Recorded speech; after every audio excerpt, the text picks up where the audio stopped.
दोस्तों, हिजबुल्लाह किस तरह से दो मोर्चों पर इस्राइल को घुटने टेकने पर मजबूर कर रहा है। हिजबुल्लाह के हमले के बाद क्यों इस्राइल के डिफेंस सिस्टम पर सवाल उठ रहे हैं और गजा युद्ध की वजह से क्यों इस्राइल में कंगाली आने वाली है, पूरी खबर आपको डिटेल से बताएंगे। लेकिन उससे पहले सभी बड़ी खबरों को जानने के लिए रुख करते हैं हेडलाइंस का। सीरिया में इस्राइल और हिजबुल्लाह के बीच घमासान तेज, इस्राइली सैन्य ठिकानों पर हिजबुल्लाह ने किया हमला। गजा जंग की वजह से तबाही की कगार पर इस्राइल, युद्ध में अब तक $29 बिलियन हुए खर्च। अमेरिका के दबाव के आगे झुका इस्राइल, गजा में मानवीय मदद बढ़ाने का ऐलान। फैसले के खिलाफ इस्राएली पत्रकार आमिर सरफाती ने बहाए घड़ियाली आंसू। हिजबुल्लाह के हमलों ने खोली इस्राएली डिफेंस सिस्टम की पोल, इस्राएल के 4 शहरों के 22 ठिकानों में हमले से भारी तबाही। इस्राएल के वित्त मंत्री बेजलेल स्मोट्रिच के फ्रांस दौरे का विरोध, गिरफ्तारी वारंट जारी करने की मांग।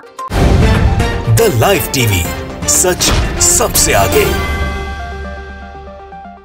आदाब दोस्तों, मेरा नाम है मिसबा खान और आप मुझे द लाइव टीवी पर देख रहे हैं।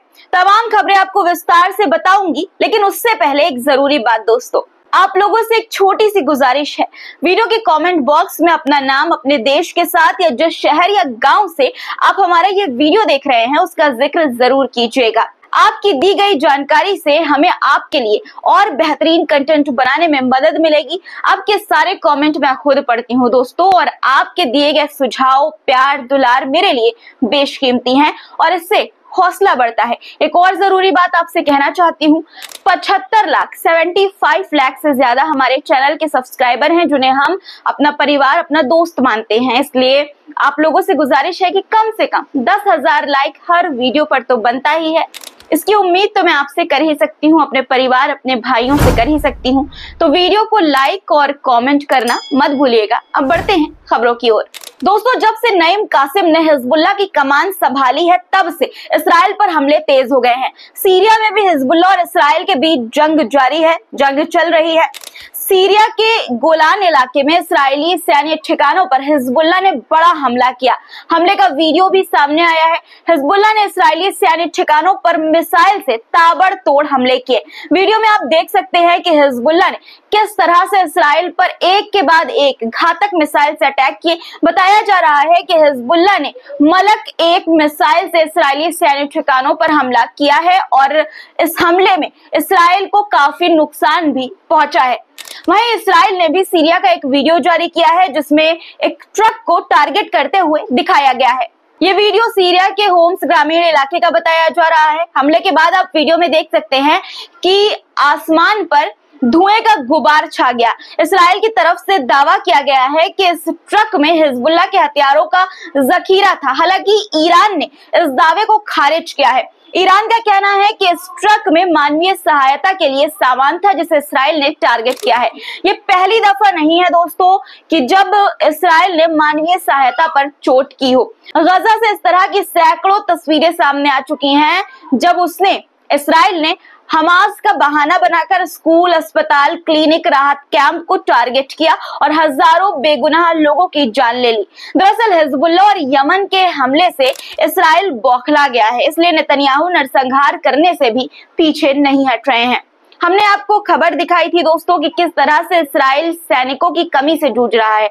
अब इस्राइल की बर्बादी को लेकर एक और बड़ी खबर सामने आई है। एक रिपोर्ट में यह दावा किया गया है कि गजा में चल रहे युद्ध में इस्राइल अब तक $29 बिलियन खर्च कर चुका है और यह आंकड़ा तेजी से बढ़ता ही जा रहा है। सोच सकते हैं दोस्तों, $29 बिलियन, इतनी बड़ी रकम नेतन्याहू सिर्फ गजा में तबाही का खेल पर खर्च कर चुके हैं। गजा का जब ये आंकड़ा है तो आप इस बात का अंदाजा लगा सकते हैं कि लेबनान युद्ध में ये रकम कितनी ज्यादा बढ़ी होगी। दोस्तों, अमेरिका में ट्रंप की सरकार बनने पर इस्राइल बहुत खुश हुआ था।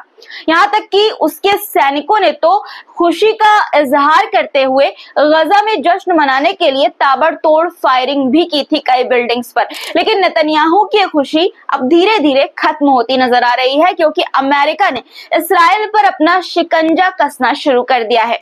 अमेरिका की धमकी के आगे आखिरकार इस्राइल को झुकना ही पड़ा दोस्तों, और उसने गजा में मानवीय मदद बढ़ाने का फैसला किया है। इस्राइल इस बात के लिए राजी हो गया है कि वो गजा में जबरन लोगों को उनकी जमीन से बेदखल नहीं करेगा, उन्हें घर छोड़ने के लिए मजबूर नहीं करेगा।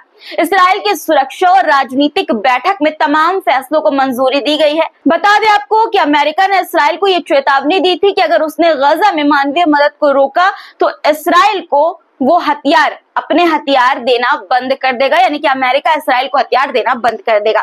दूसरी तरफ अपनी आदत से मजबूर इस्राइली पत्रकार आमिर सरफाती ने इस्राइल के फैसले पर घड़ियाली आंसू बहाए हैं। उन्होंने हथियारों से भरे एक बैग की तस्वीर पोस्ट की और दावा किया कि मदद के नाम पर किस तरह गजा में हथियारों की सप्लाई हो रही है।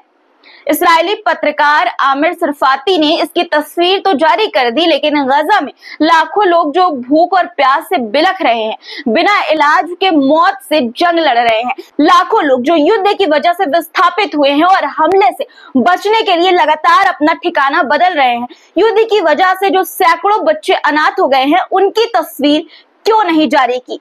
क्या इसके लिए उनकी आंखों का पानी सूख गया है? ऐसी पत्रकारिता पर इस्राएली पत्रकार आमिर सरफाती को शर्म आनी चाहिए। दोस्तों, गजा में मानवीय मदद बढ़ाने का इस्राएल ने फैसला तो कर लिया, लेकिन नेतन्याहू की फितरत को देखते हुए किसी को भी उनकी बातों पर यकीन नहीं होता। खुद अमेरिका को इस्राएल पर भरोसा नहीं। ये इसलिए कह रही हूं क्योंकि खबर है कि अमेरिका की एक कंपनी ने गजा में मानवीय मदद के लिए सेंटर खोलने की गुजारिश की थी और इसके लिए नेतन्याहू से परमिशन मांगी थी, लेकिन नेतन्याहू ने इस मामले को लटका कर रखा है और अभी तक कंपनी को कोई जवाब नहीं दिया है। कंपनी ने नेतन्याहू के बारे में कहा कि वो राजनीतिक खेल खेल रहे हैं, यानी कि दोस्तों अब कंपनियां भी समझ गई है कि वो मदद करना नहीं चाहते, गजा के मासूम लोगों को नेतन्याहू मदद नहीं करना चाहते और वो राजनीतिक खेल खेल रहे हैं। अब बात इस्राइल पर हिजबुल्लाह के अब तक के सबसे बड़े हमले की। हिजबुल्लाह ने एक साथ इस्राइल के 4 शहरों पर बड़ा हमला किया है। हिजबुल्लाह ने इस्राइल के 4 शहरों हाइफा, साफेद, बेरेत, रोश बिना पर घातक मिसाइलों से हमला किया, जिससे वहां भारी तबाही मची है। हमले का वीडियो भी अब सामने आया है, जिसमें देखा जा सकता है कि हमले से किस तरह से गाड़ियों में आग लग गई, कई बिल्डिंग तबाह हो गई, चारों तरफ अफरा तफरी मच गई। हालांकि हमले से इस्राइल को कितना नुकसान हुआ है, इस्राइल में कितनी तबाही हुई है, इसको लेकर इस्राइल ने साफ तौर पर कुछ नहीं बताया है, लेकिन वीडियो से आप अंदाजा लगा सकते हैं, समझ सकते हैं कि तबाही कितनी बड़ी है। हिजबुल्लाह के इस हमले ने इस्राइल के डिफेंस सिस्टम की पोल खोल कर रख दी है। दोस्तों, अपने डिफेंस सिस्टम पर इस्राइल को बहुत गुमान था, लेकिन आयरन डोम समेत उसके तमाम डिफेंस सिस्टम भी इस हमले को नहीं रोक सके। हिजबुल्लाह ने इस हमले से इस्राइल को ये जता दिया है कि इस्राइल में ऐसी कोई जगह नहीं है जहां वो हमला नहीं कर सकता। दोस्तों, जब इस्राइल हिजबुल्लाह के हमले को नहीं झेल सका तो आप सोच सकते हैं ईरान के हमले में तो वो आंधी में किसी तिनके की तरह ही उड़ जाएगा। इस हमले के बाद इस्राइल बौखला गया है। हिजबुल्लाह से बदला लेने के लिए नेतन्याहू छटपटा रहे हैं। इस्राइल ने कहा है कि वो लेबनान में अपने सैन्य अभियान को बढ़ाएगा। उसके सैनिक हिजबुल्लाह से लड़ने के लिए लेबनान के और अंदर दाखिल होंगे। साफ है दोस्तों, नेतन्याहू ने अपने पांव पर कुल्हाड़ी मारने की पूरी तैयारी कर ली है।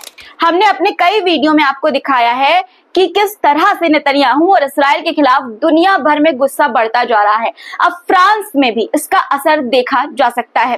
इस्राइल के वित्त मंत्री बेजलेल स्मोट्रिच के फ्रांस दौरे का जबरदस्त विरोध हो रहा है। सिर्फ विरोध ही नहीं, उनके खिलाफ गिरफ्तारी वारंट जारी करने की मांग की जा रही है। इस्राइल के वित्त मंत्री बेजलेल स्मोट्रिच जल्द फ्रांस आने वाले हैं। स्मोट्रिच के खिलाफ फ्रांस के दर्जनों मानवाधिकार संगठन और वकीलों ने मोर्चा खोल दिया है और सीसी अटॉर्नी जनरल से उनके खिलाफ गिरफ्तारी वारंट जारी करने की मांग की है। दोस्तों, मिडिल ईस्ट की तरह ही अफ्रीका के चाड में भी अशांति फैली है। चाड में वहां की सेना और बोको हराम के लड़ाकों के बीच जबरदस्त लड़ाई हुई है। इस हमले में बोको हराम के 96 लड़ाके मारे गए हैं, जबकि 11 लड़ाके जख्मी हो गए हैं। बताया जा रहा है कि इस हमले में सेना के 15 जवान भी मारे गए हैं और 32 जख्मी हो गए हैं। आने वाले दिनों में भी सेना और बोको हराम के बीच इस तरह के टकराव की आशंका बनी हुई है। आज के वीडियो में इतना ही दोस्तों। आज का हमारा ये वीडियो कैसा लगा कमेंट में लिखकर जरूर बताइएगा। अगर आपका और कोई सुझाव हो तो प्लीज कमेंट में जरूर शेयर करिएगा। आपका प्यार, आपके सुझाव हमारे लिए बहुत कीमती हैं और इससे हमारा हौसला बढ़ता है। एक और जरूरी बात, अगर आपने चैनल को सब्सक्राइब नहीं किया है तो जरूर से कर लीजिए ताकि देश और दुनिया की ताजा तरीन खबरों से आप हर रोज वाकिफ हो सके। फिर मुलाकात होगी इसी तरह के कुछ नए और सच्चे मुद्दों के साथ। तब तक के लिए खुदा हाफिज।